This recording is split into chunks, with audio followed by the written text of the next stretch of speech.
going, good people? It's Will. I just want to talk about trigger characteristics today, and then you can kind of take that information and figure out what type of trigger works best for you if you haven't figured that out already. So the two types that I'm going to talk about tonight are going to be a trigger that has a hard wall versus a trigger that has a rolling break. So with the hard wall, there's a really stiff area that you might have a little slack or take up, but then you'll get to a firm point of resistance where you can really feel where that wall is before the trigger finally breaks, right? Makes it really easy to get up against that wall if you need to take a really accurate shot, or if circumstances change, you decide not to fire, you can get off that wall and off the trigger easily, because there's that definite point that you're going up to before you know too much past that is going to make the trigger break. Which is the exact opposite of the rolling break, where there really isn't a wall and the trigger kind of just rolls straight back. There really isn't a firm point where there's an actual wall. It's more or less like a revolver break, where you have that trigger that just rolls back and then eventually the gun will fire, right? So when do you want one versus the other? The answer is personal preference. For me, on any type of self-defense gun, I want that hard wall. Just so I can get up against it, and then if I need to change my mind, it's easy to get out of the trigger. So usually my self-defense guns will be about 4 pounds. I don't go any less than that, somewhere between 4 and 4.5. But they'll have a hard wall. So I'm going to get up against that wall, and then if I need to change my mind, I can get off. So I can beat on this pretty hard. They're pretty aggressive, and the gun isn't going off. With my competition guns, I like a rolling break. So this is a 3-pound trigger.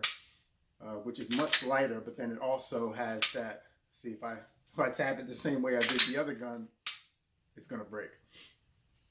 Because there isn't a hard wall. So I don't know if you can really tell, but if I just press straight through, there's really no resistance. It just kind of breaks. Nah, maybe I shouldn't say resistance, but there isn't a wall. So there isn't a point where that resistance really stacks up like it would with a hard break, where you'll get through your take up or your slack, and then you'll have that wall. See, my wall is right there. On a competition gun, I can guess that my wall is there, but that's just me stopping. There really isn't anywhere that it stops me, so I don't feel any extra resistance. It feels like it's all take up, and then eventually the gun will break, or the gun will fire, or trigger breaks, the gun will fire.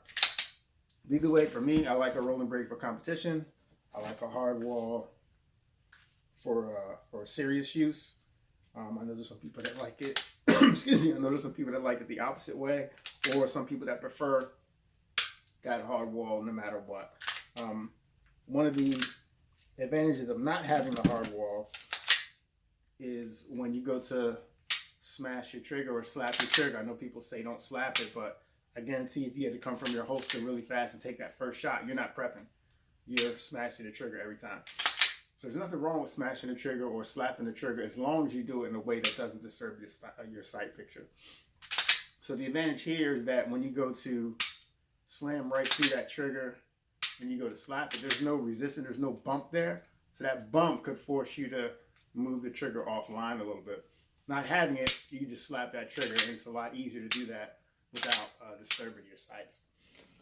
So that's the pro. The con is there isn't that definitive wall that you can go up to, and then if you need to change your mind to get kind of back out of the trigger, it's a little more tricky. You really have to know your trigger characteristics, or you might end up firing a shot when you don't want to. And then on the flip side, pro is that, you know, if you needed to be in that situation, you can get up against the wall, if not back out. But if you were to slap the trigger, not that you can't do it, you just have to really be a little more refined with it, because you're going to have to overcome that point of resistance before the trigger will actually break. When you do that, it's a lot easier to disturb your sight picture. Either way, just want to touch on that rolling break versus your hard wall. I know everybody has their preferences, but comment below and let me know what you like or you prefer, or if you're like me, if you like one for one circumstance and another for a different situation. Either way, y'all be safe. Give me the 14 when it's 14, me kill 14, what you know about AR-15, me class 16, me dinner to start steam.